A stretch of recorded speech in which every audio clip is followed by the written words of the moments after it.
folks recently have known that the worm is out. That's the Insignia. We're back to the NASA Meatball, the mission Insignia.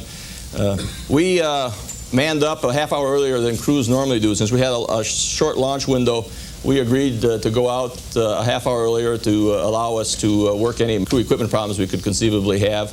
And that helped because we had trouble getting the hatch closed.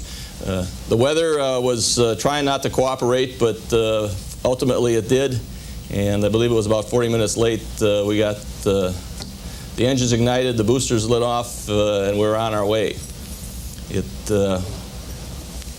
I've never flown or launched through a cloud. You'll see here in a second, we go into a cloud, and that's not beyond our flight rule limitations. We have flight rules that govern types of clouds we can fly through and coverages, and it all met those criteria. One of the interesting things going through a cloud, it really lights up. You get all of the light reflected back from the SRBs, and as I said, the first time I've ever done it. Not only that, you can feel the heat from the SRBs radiated back in the cockpit, so you felt kind of a little warm blast as you went through the cloud. Beyond that, the roll worked fine. First stage went as designed, and in fact, the whole ascent was really good. We launched at such a time of day with the low sun angle that I think probably you get a chance to see the SRBs separate and tumble, although we don't have a lot of it in the movie, but for the spectators watching the SRBs tumble away was pretty impressive because of the sun lighting them up as well as it did. Second stage had a little bit of vibration, and that's generally dependent upon the type of payload you have and where it's located in the payload bay. And we got up on the orbit in fine style with 7 people, 6 of them being experienced. Getting established, the post-insertion on orbit went very quickly. Here we're going over, you can see the Florida Keys and over down towards the Bahamas. And it was, the first day was essentially just getting established on orbit, which went very fine. Here's your chance to meet the crew. Obviously that's me. There's Kevin, first rookie, or the only rookie on the flight, so it was a new vehicle with a new pilot. Bruce and his Coast Guard allegiance. There's Pierre. Rick Heeb, both of who set record EVAs. Kathy, who's got the record for the women for the longest EVA. And Tom, who has got over 16 hours in 2 EVAs. Well, the rest of the crew hit the ground running on day 2. Bruce hit the ground cycling, and here on the cycle ergometer that had flown on STS-49 previously, they'd had a few problems with it, and the engineers back here at Johnson did a great job re-engineering the cycle ergometer, and we both rode it on day 2 and 3, and it just performed superbly and is queued up and ready to fly again on STS-50, our next mission. Day 4, we got up and got about the important stuff. Dan and I here working together on the rendezvous portion of the mission as we come in for our first rendezvous. And this is happiness on a rendezvous mission, is when you're about 40 miles away and look through the crosshairs in the overhead window and see that little star, which isn't a star at all. It's the Intelsat satellite lined up in the crosshairs, and we're coming in on it. And while the folks on the flight deck are busily rendezvousing with the satellite, Rick and I and Tom were down on the mid deck getting ready to go do a spacewalk. We got pretty good at putting these electrodes on. Rick and I got to put them on, I guess, 3 times, but these are the bioinstrumentation electrodes we wear underneath our liquid-cooled garment. We're out in the payload bay now. Rick's on the left side of the screen, and I'm on the right, and we're translating back aft. You see the motor in the back portion of the payload bay with the yellow handrail around it. Moving out there in zero-G is a lot different than moving in the water tank. It takes a much lighter touch, as we'd been told, and it took a little while for us to get used to that light touch required to translate along. And what we're doing right now is we're just doing all the preparation of the capture bar and the adapter ring in preparation for grabbing the satellite. Now, mind you, while Rick and Pierre out in the payload bay, Dan was still flying the approach as we came in, and at the same time juggling cameras to try to get good photo documentation of the satellite as we approached it, so we could send some live downlink through our electronic still camera to the ground to let them know how it's doing. Kathy over there at the right is up against the window shooting the handheld laser through the overhead window. As you can see, it got quite crowded on the aft flight deck. And here's the satellite as we approached it over the Gulf Coast. That's Corpus Christi below. In this final phase of the approach. On the flight deck, again, Tom with the Aeroflex camera to film the final approach in on the first rendezvous day.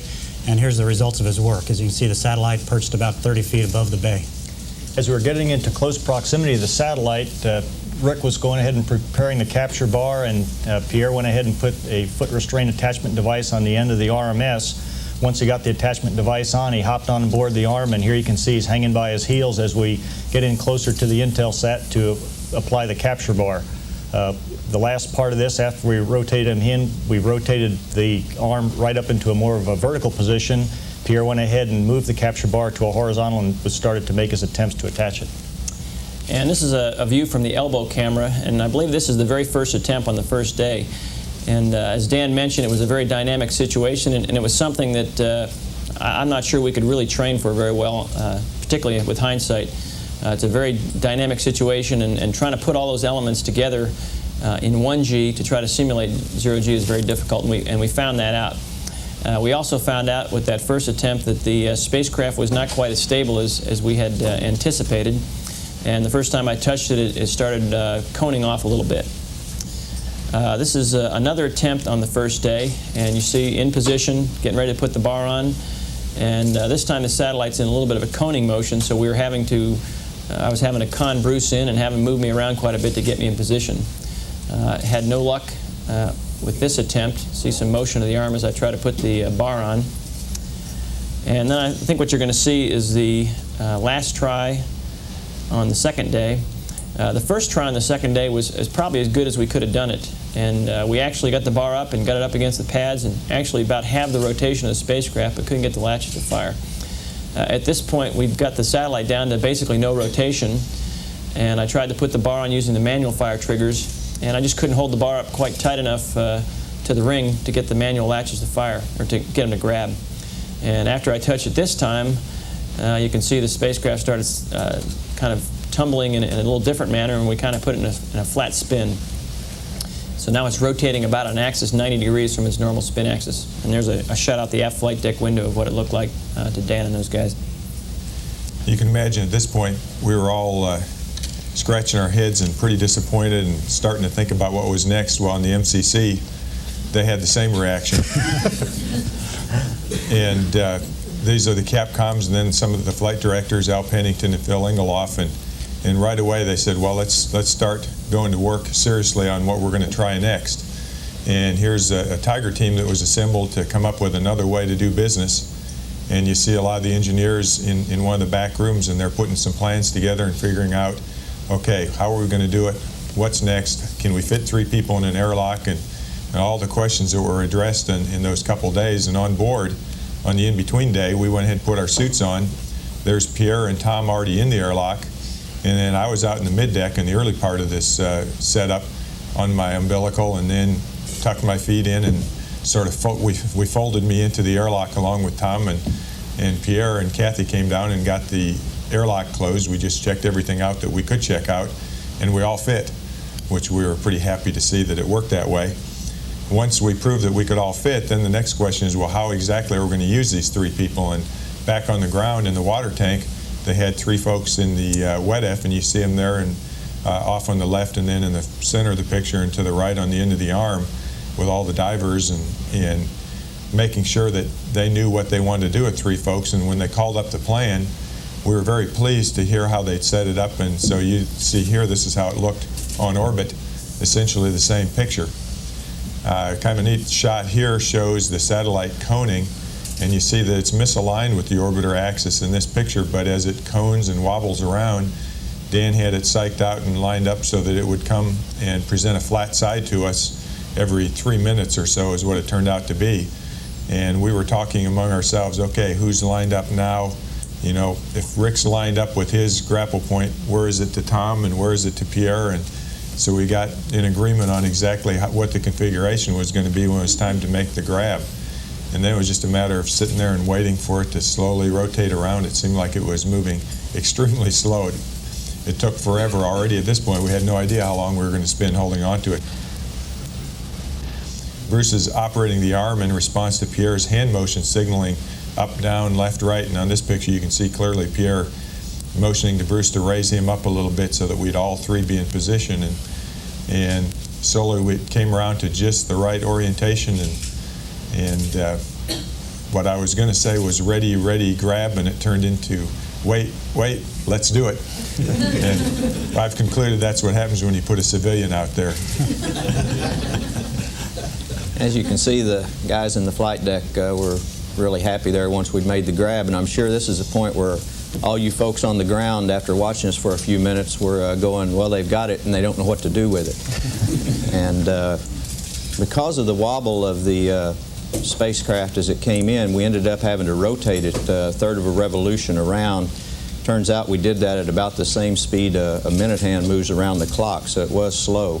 This is where all the finesse work was done, which I'm not sure everyone appreciates. Rick and Pierre very gingerly putting the capture bar on, and I never did feel it, and Bruce moving the arm within inches of the orbiter structure to get Pierre in the proper position to do that. Once we got the capture bar installed, the next step we had to do was actually hard dock it. The capture bar just goes up, fires a couple triggers, and grabs the ring on the bottom of the satellite. From that point on, we had to maneuver Pierre underneath the satellite to where he could take a power tool and tighten up a bolt that would actually clamp the capture bar firmly to the satellite before he went to grapple it. We took the arm into places where it had never been expected to be taken before the flight, and it's a real credit to our training team, in particular the EVA trainers and the RMS trainers, that we were able to perform these tasks without a whole lot of preparation before, and we were properly trained to where we could go ahead and operate throughout the entire envelope of the orbiter and get the task accomplished. Once Pierre got the capture bar installed and hard docked, had to move him out of the way, went ahead and took him over to the sill of the orbiter and dropped him off. All this time, Tom and Rick were the two legs of the table holding the satellite up, and that was a real concern point of mine, was how good these two could stabilize the satellite for the grapple. As it turns out, was able to go over and grab the satellite, and they held it real tight, and it worked out perfect. After we had it grappled, and from that point on, it was pretty much like we trained before the flight. But once we had it grappled, Rick and Tom, and now Tom could help Rick and Pierre do their nominal procedures. They went back and prepared the kick motor for the actual berthing of the satellite. Meanwhile, and it goes real slow here. Matter of fact, at one point, Dan said, "Can't you move that arm any faster?" But that's just the way things were. Once things started working out well for us, we wanted to speed things up and get it done. But we moved the satellite back into the hover position and went ahead and berthed it. Once Bruce got the satellite sat down on top of the motor, Rick and I went to work with Tom's assistance, mating the clamps, the umbilicals, and the push-off springs, and that went essentially exactly the way it did in the water tank. And it was actually a big help having Tom out there, because he got to do a couple of foot restraint changes for us that actually sped things up. You can see Rick right there. He's working with the torque wrench and finishing up torquing one of the clamps on the satellite. Our elation at having finally captured the satellite quickly turned to disappointment when we couldn't seem to get rid of it. The first 3 attempts to deploy were unsuccessful, and we were starting to think about sending somebody out in the payload bay to cut it loose and get rid of it when the ground called up a reconfiguration of power buses, and that the 4th attempt at deploy was successful. Intelsat spun out of the bay and separated from us at about 2/3 of a foot per second, and it's now in geosynchronous orbit. It's all appendages deployed, solar drum deployed. They didn't do any damage to it. It seems to be working fine. It's in the middle of its checkout and should be an operational communication satellite by the middle of July. We did let them back in after a time, although they were asking me why dinner wasn't ready when they came in. True. But in actual fact, none of us had eaten during those days. Well, between the excitement of EVAs and Rendezvous, certainly one of the most pleasurable things about spaceflight is looking out the window at this beautiful planet we call Earth. And so we took quite a few still photos we hope to share with you here in a minute. Here's a nice photo of the birth of a hurricane out over the ocean. You know, we ended up with enough gas, we determined to do one more rendezvous up there, and so we were looking for any target of opportunity. However, the ground said we didn't have quite enough to reach the moon to finish up the day. As we coast here over, you can see Cuba in this scene, the tip of Florida to the right, the Bahamas. I think the Bahamas, that area is just one of the most magnificent sights we saw up there as far as looking down on ocean scenery. Andros Island, the area called the Tongue of the Ocean there, and we've got a good still photograph of this we'll talk a little bit more about later, but really a beautiful planet we live on.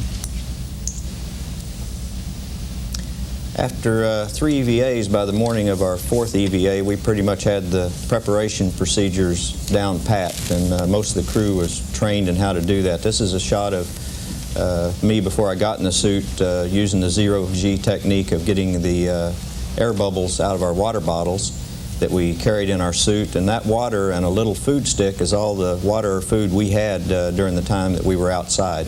And really, you didn't have enough time out there. You were so busy to eat or drink. This is a shot of the middeck with the extra 2 spacesuits that we had to move out of the airlock, along with all the other gear for 7 crewmen that we had to stow and keep in order during our EVAs.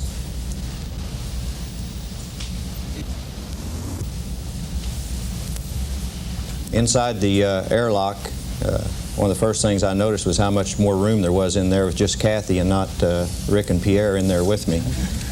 Bruce came in and started making suggestions that he thought he'd fit in my suit about here, and this was my response to that.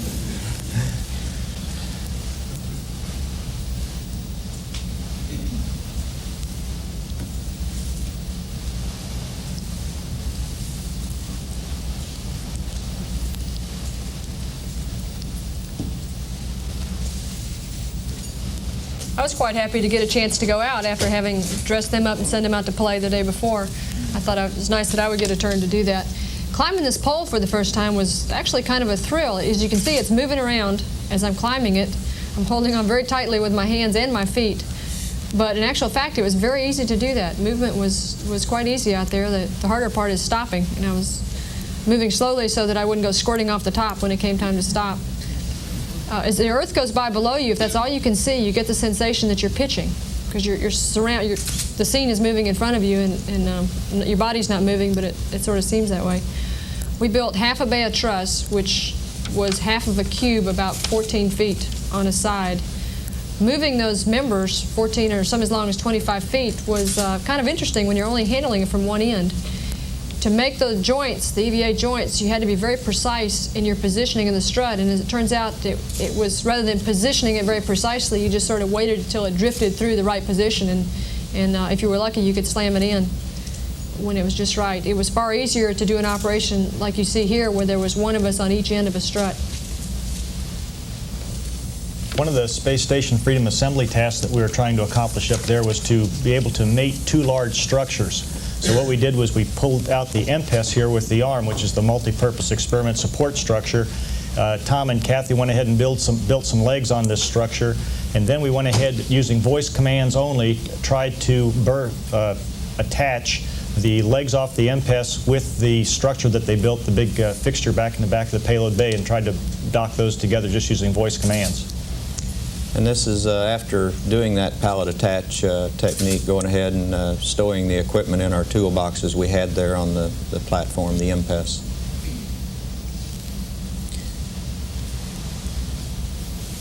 We also did an evaluation of a crew self-rescue device called our Crew Propulsion Device, CPD, which is designed to be used if a crew member was to become detached from space station when you didn't have an orbiter around to come and rescue you.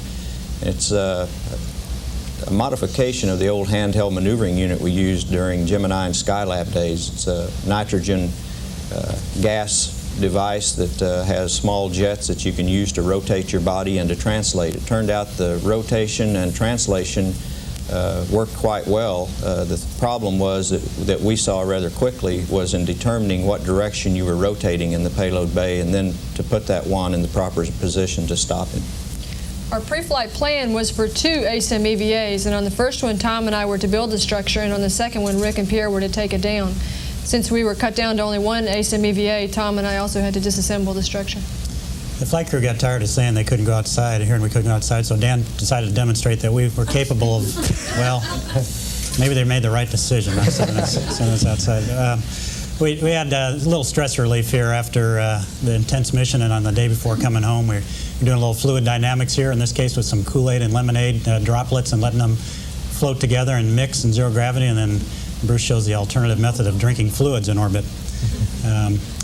The military members of the crew, a couple of them, of course, had to do a little close order drill while we were up there, and this has been done before, but I want to point out, you notice our feet are not touching the floor in this motion here, and that you can move like crazy up there, and you won't really translate unless you bump into anything, but you can rotate. We decided after this that the Coast Guard march is much better than the Air Force.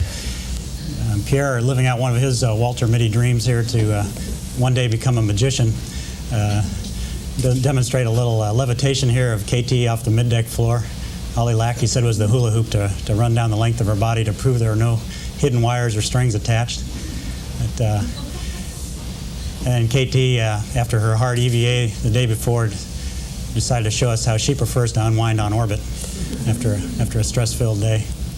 Really did find that kind of difficult to relax up there. If you like to exercise or go run or whatever to relieve stress, you just didn't have that opportunity in zero gravity. So this is a well-spent day as we prepared for re-entry and cleaned up the ship and got her ready to come home and did the final checkouts before entry day. Well, as the sun quickly set in the west, the mission came to an end and it was time to come home. We got to do an entry during daylight, which was really interesting. We made a low pass on Hawaii and came into the Edwards complex, landing on runway 22. We still had one primary objective left, and that was to test the drag chute. After over 3.5 million miles, we touched down, and about the time the nose gear touches down, you'll see the drag chute start out from below the horizontal tail. Right about now, there it goes. That pilot chute, the drag chute in a reef condition, it opens about halfway first and then opens full open. The half opening, we really didn't feel any of the opening shock, but when it opened the full way, as you see it here, there was a significant tug in our shoulder harnesses, and we were getting about an 8 foot per second squared deceleration rate. We did that to about 100 knots, at which point we started using the brakes a little bit. And at 60 knots, we detached the drag chute, and we do that so it doesn't drape down over the engine bells. That's going to be the standard procedures at 60 knots, dropping it off onto the runway. The rollout was completed, and then, as most flights, you have about a half hour or so's worth of powering down and then reconfiguring in the cockpit, and then we're able to get out. We felt pretty good about the mission. It had been real interesting and challenging, and we were real happy with the way Endeavour performed. It performed like a real champ, which is phenomenal for the first flight of a new vehicle.